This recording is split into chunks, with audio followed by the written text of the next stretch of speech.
Hey, and welcome to the Alliance. This is Andrew Hayes. It's April 14th. I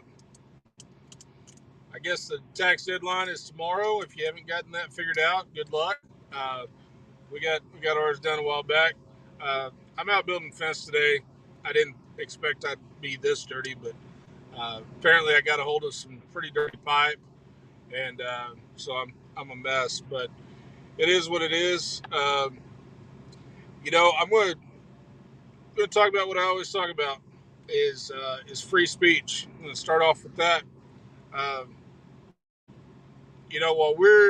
while Doge is taking a machete to useless and wasteful federal agencies, I've got one on the chopping block. How about the FCC? What good is the FCC? Why do we have the FCC, and why should you have to go to the government to the federal government to get a license to broadcast? There's no answer. It's nonsense. The FCC is a drain. It's constitutional. Uh, I don't think they consume a whole lot of money. But look, if you can save a dollar, save a dollar. What are the people getting in return for the FCC? Nothing. So hopefully you're with me in that, because you might lose me. I might lose you here in a minute. This is this morning, coming off of Yahoo News. Of course, I studied at Drudge to find this, but headline reads: Trump threatens CBS with substantial punishment over latest 60 Minutes broadcast. So I'll read this to you. President Trump has again called for CBS to lose its license and warned the network will, quote, pay a big price for its latest 60-minute broadcast.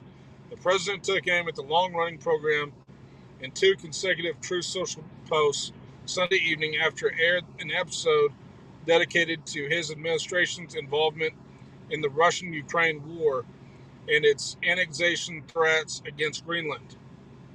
Trump began his tirade by resurfacing allegations that the program used deceitful financing to doctor some of the former Vice President Kamala Harris's answers in her 60-minute interview in October, less than a month before her defeat at the ballot box. Trump has an ongoing $20 billion lawsuit against the network over the claims, which CBS denies.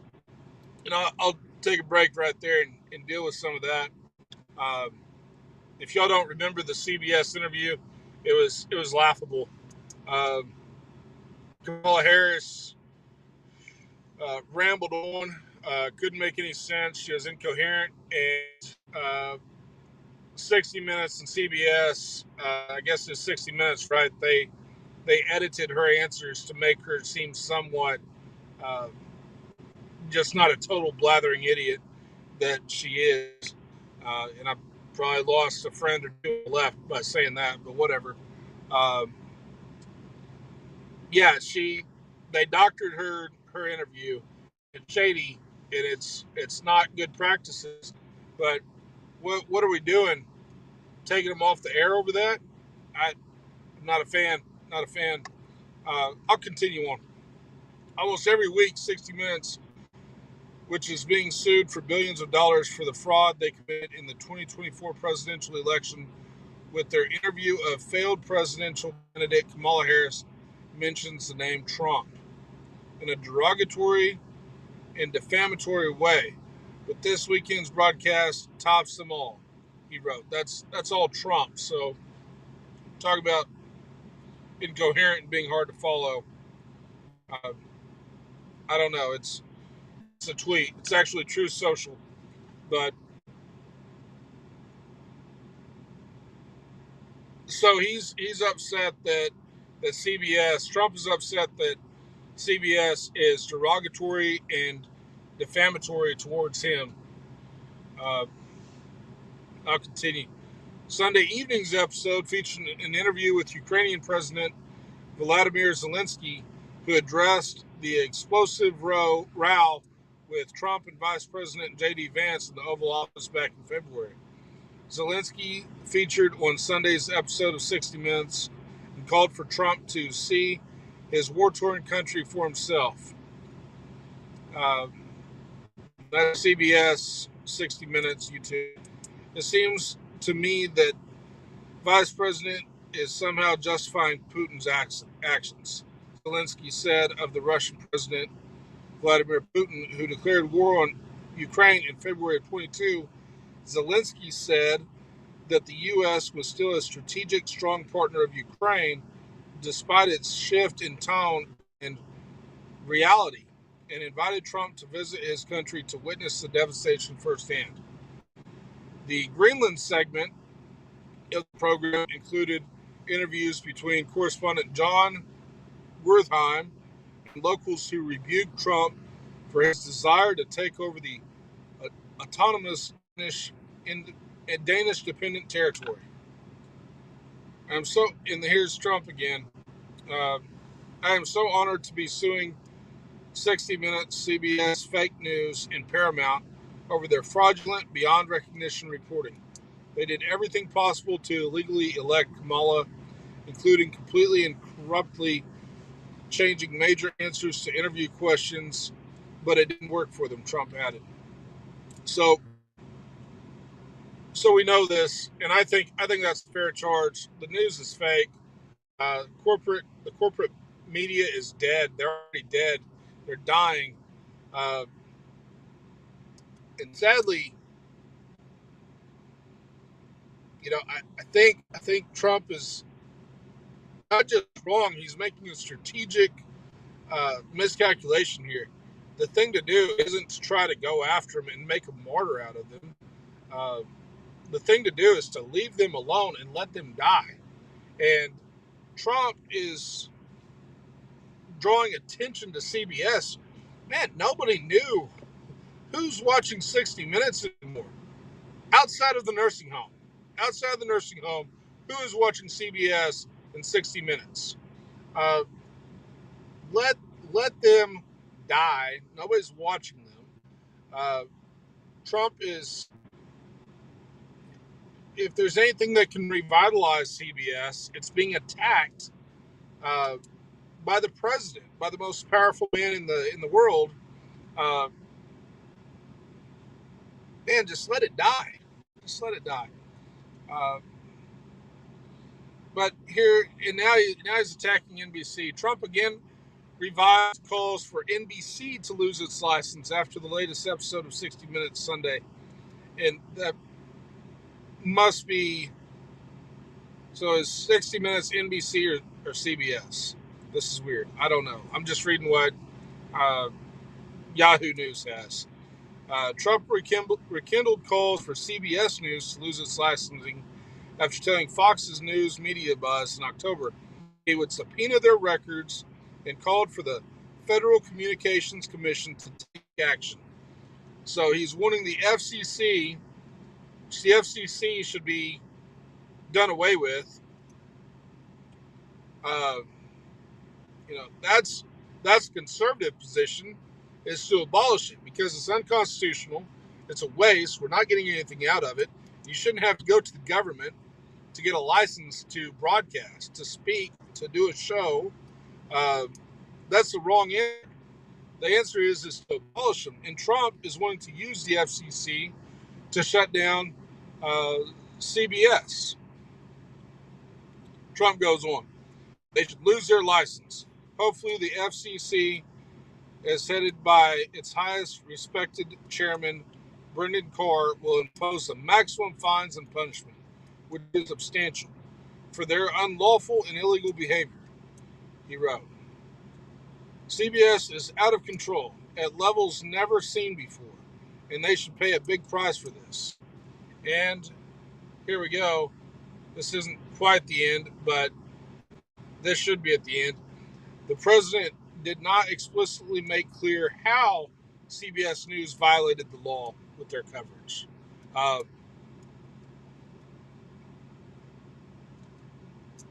they lying? Yeah, they're lying. Are they wrong? Yeah, they're wrong.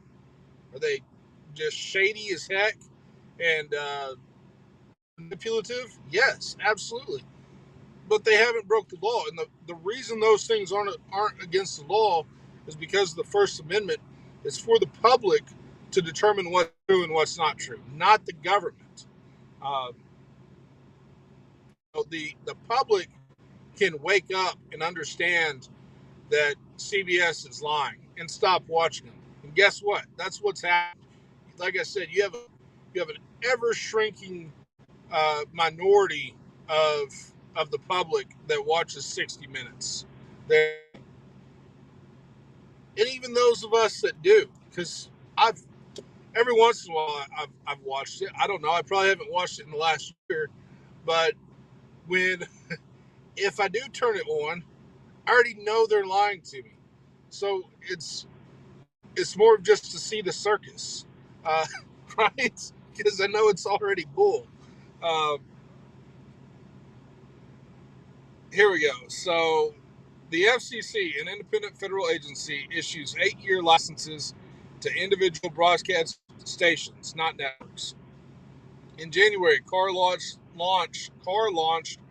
a parallel investigation of CBS News about the same case, one of several that it has undergone. The others involve ABC News and how it moderated the pre-election TV debate between Trump and former President Joe Biden before he stepped off the Democrat ticket in July. Trump called on Brendan Carr, the chairman, to punish CBS News. The agency also reinstated a complaint against NBC over Harris's Saturday Night Live appearance just days before November's election. And I don't understand why that would be a problem. Uh, I think I do. I'll get to that in a second. PBS, NPR, and the Walt Disney Company are among other networks being investigated. Um,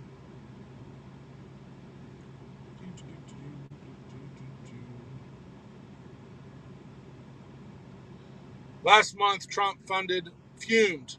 Last month, Trump fumed over George Clooney's 60-minute interview and claimed that the failed political pundit dumped Biden like a dog.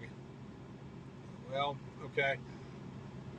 Why would the now highly discredited 60 Minutes be doing a total puff piece on George Clooney, a second-rate movie star and failed political pundit? He added. And it goes on, and then there's another story, uh, just kind of going over the same thing. But to that question, he's mad about NBC, about Harris going on Saturday Night Live days before the November election, and I think the idea is this idea of fair time. Um,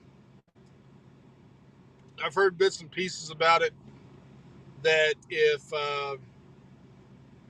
in case you heard big news, if you're still with me, Jake Merrick, the host of the morning show on Freedom 96.9, good friend of Adam's, good friend of mine. He's announced to run for governor. He's announced it quietly. Uh, I don't know how to say this. He told me months ago uh, what his intentions were, and I kept that under my hat. I saw it last night, and so I saw somebody else say it. So I said, "Hey, Jake's finally announced." And so I got on Facebook and just threw that out there that Jake Merrick had announced, and I got kind of worried because I haven't seen anything on Jake's page or heard him announce it on his morning show, and so I'm like, well, uh, did I screw up here? Did somebody else leak it, and I'm just opening up that leak even bigger? So I called him, and kind of the idea is that it's because of FCC rules and election rules is that you it's supposed to be fair. Uh, that if a station gives one candidate, uh, an hour every day, then another candidate should get an hour every day. And there's, this goes back to like equity or whatever. Screw all that. Forget about equality, equity, all that stuff. All I'm talking about is freedom. Jake has a show. He's on the radio. He should be able to announce that he runs. If the station supports him, they should be able to let him stay on the air. If whoever else is running, who's the AG? Uh, who's that AG? Oh well, I can't think of his name right now. I know who it is. Look, that guy. If he wants to run a radio station or get a news station or get an hour with the news, do it. It's about being free, not being fair.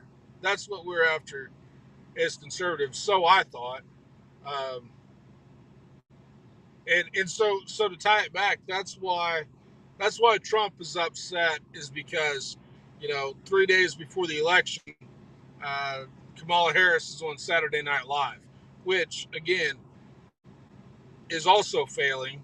Uh, Saturday Night Live used to be an amazing show and a hit and all this type of stuff, and it's just gone downhill. Old John Daly, his name John Daly. It's the Daily Show. That's his name, right? Jon Stewart. I know that.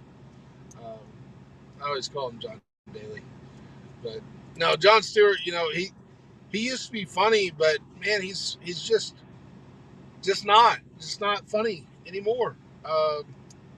It's gotten too serious. Anyway, uh, so these are the ideas. Trump is not just wrong. I'm telling you guys, what lost him the 2020 election.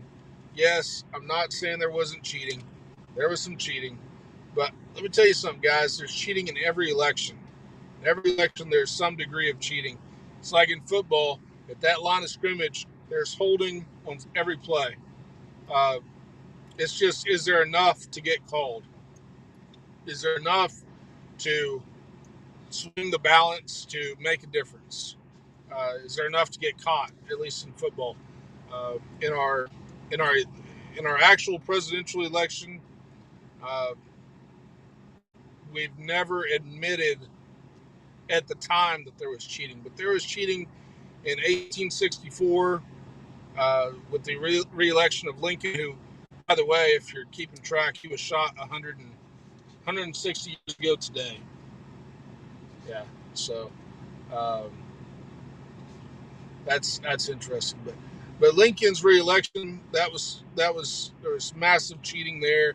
In 1868, there was massive cheating. In 72, cheating. In 1876, there was massive cheating. Um, and then things kind of settled down for a little while. Um, and we had cheating again in 1960. Uh, Definitely in 2020. I don't know if it made the difference, but I'm telling you this, you know, Trump won uh, big enough that the cheating couldn't over. Trump said it, too big to steal, right? That's the idea. And a huge part of that, a huge part of his loss in 2020, and a huge part of the win in 2024 was TikTok. It was uh, in both elections, the president that defended free speech won. The president that wanted censorship lost. Uh, in Biden, Facebook censoring, the Twitter censoring, all through 2022, 23, 24, that caught up with him, and he lost. And Trump going after CBS, ABC, NBC, uh, trying to use the power of the government to shut them down does not look good. It's wrong, and I'm telling you guys, it's a strategic uh, misstep. He is stepping on landmine here, guys. If you're listening to me and you don't agree with me, understand this, that and this may be what I keep in mind that maybe other people are missing. Is that Oklahoma's red. Where I'm at is very red. Where you're at in rural Oklahoma is very red. But there's other places in the country that aren't like this. And you might just as well see CBS shut down. But in the battleground states like Ohio and Virginia and Pennsylvania, people don't see it like that. And this is the type of stuff that pushes them over the edge. This is what turns them off. And it's going to lose support. And we're already hemorrhaging support from deporting uh, students, legal students who are here legally, over the content of their speech. We're losing support there, losing support over the tariffs. Uh, Guys, if we don't turn this around, it's going to be a bloodbath in 26. Um, we need to pick the hill to die on. And by the way, the other, and I've said this before, the other strategic misstep is doing these deportations first. The idea of canceling birthright citizenship, that's done. It's not going to happen. There's no chance it's going to happen at this point, which I'm in favor of that. Um, I guess I'm still in favor of it theoretically, but if we don't have birthright citizenship and they're deporting people based on speech, then can somebody born here be deported based on what they say? That's not me asking that. That is the moderate swing voter in Michigan that's asking that question. And we're not going to get rid of birthright citizenship now. Trump has ruined that. It's a non-starter at this point because the support isn't there because of what we've done with the green card holders. So uh, there you have it. I'm sure plenty of people think I'm wrong. Well, you don't like what I say, and want to get called names some more, but again, tell me why I'm wrong. Read the Constitution, read the First Amendment, guys. Read the Bill of Rights. Here's what's neat.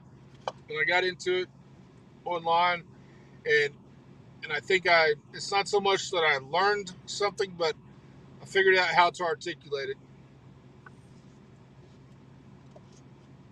You go through the Bill of Rights. The Second Amendment is unique in one particular way. Uh, the text of the Second Amendment? Um, how does it go? It says the well-regulated militia being necessary to the preservation of a free state.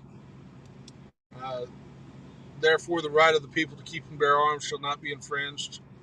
So it lays out what the Second Amendment is unique in doing is it says, first of all, the second it says, I'll put first, the right of the people to keep and bear arms.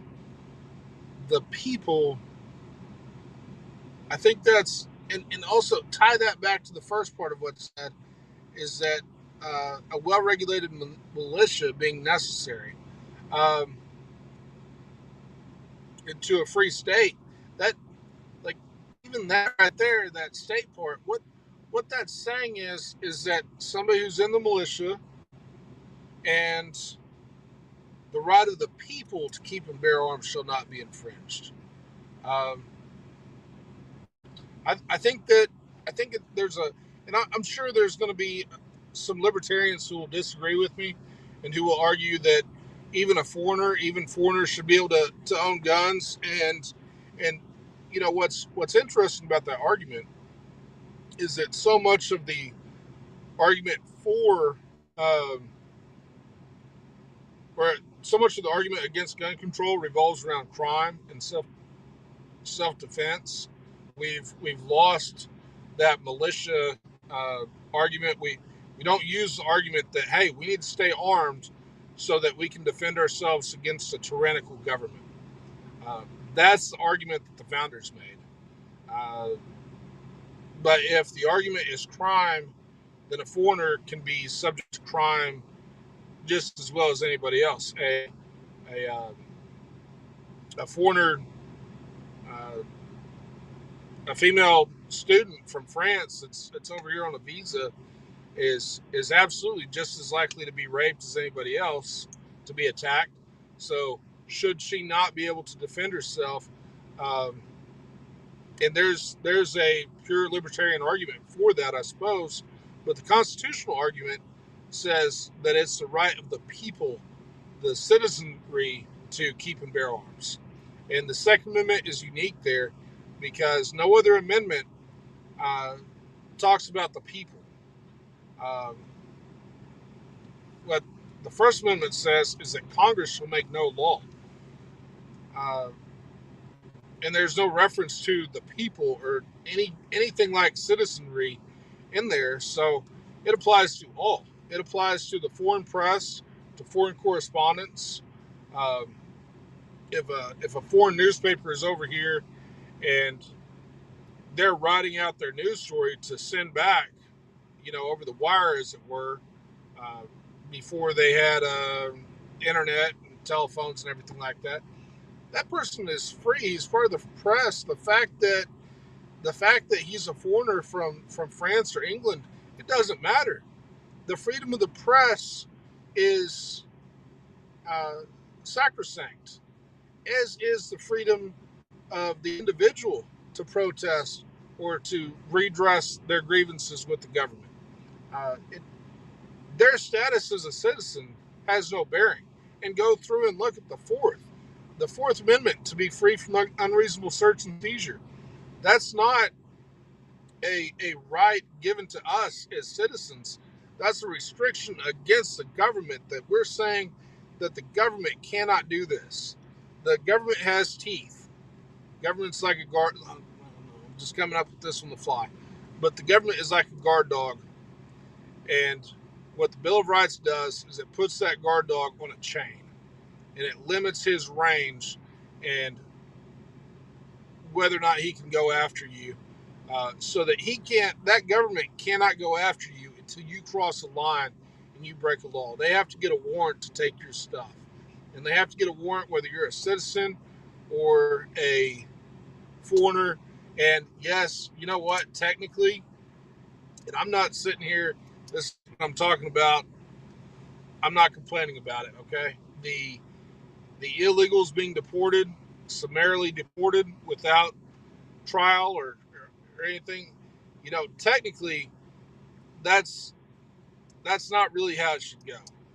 Uh, but we're not talking about 4,000 illegals. If we had 4,000 illegals in this country, I would say that they all need to be given a trial.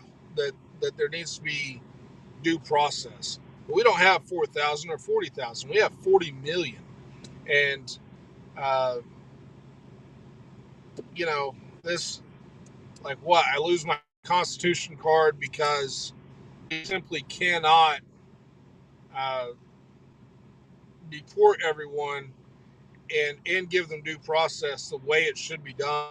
Um, if it's done right, from what I hear, they can be sent back to home country, and then from there send an appeal and litigate the issue after the fact, which again isn't ideal, but I don't know what else can be done. We're at a point where um, you know we're going to have to turn a blind eye to it, I guess. Um, Either that, just forget about deporting people because it, you wouldn't get through all of the 40 million if we did it the right way according to the Constitution. So what are we going to do? And that this crisis isn't Trump's fault. Trump, I don't put the on that, and that's what I'm not. I guess I'm bringing it up now. Which I don't know how this happened, but I'm not blaming Trump for violating the Constitution on this point because it's really Biden. If Biden hadn't let everybody come in, uh, then we wouldn't be in this mess. And they did the same thing to Trump with Biden. If you think about the withdrawal from Afghanistan, uh, Biden screwed that up, but it's Trump's fault because if Trump had gotten us out of Afghanistan like he said he would, we wouldn't be in this mess. We wouldn't have had that mess. Biden wouldn't have the opportunity to screw it up so bad. Uh, the grown up, should have handled business while he had the chance to do it instead of waiting until his term was up and handing it off to the children to make a mess out of it. So anyway, I've got criticisms all the way around. I'm sure I'll get criticism. Um, Message me. Uh, I think Adam's going to post this out there in the bunker. Um, to my friends in the bunker, uh, hop on my Facebook. I, I, I don't want to. I don't get to everything in the bunker always, uh, but we'll post this on my page maybe, and you can come and comment, uh, and we'll talk about it. That's a wrap for today. This evening, I'm going to record with Charity Lynch. Um, yeah, she's already announced.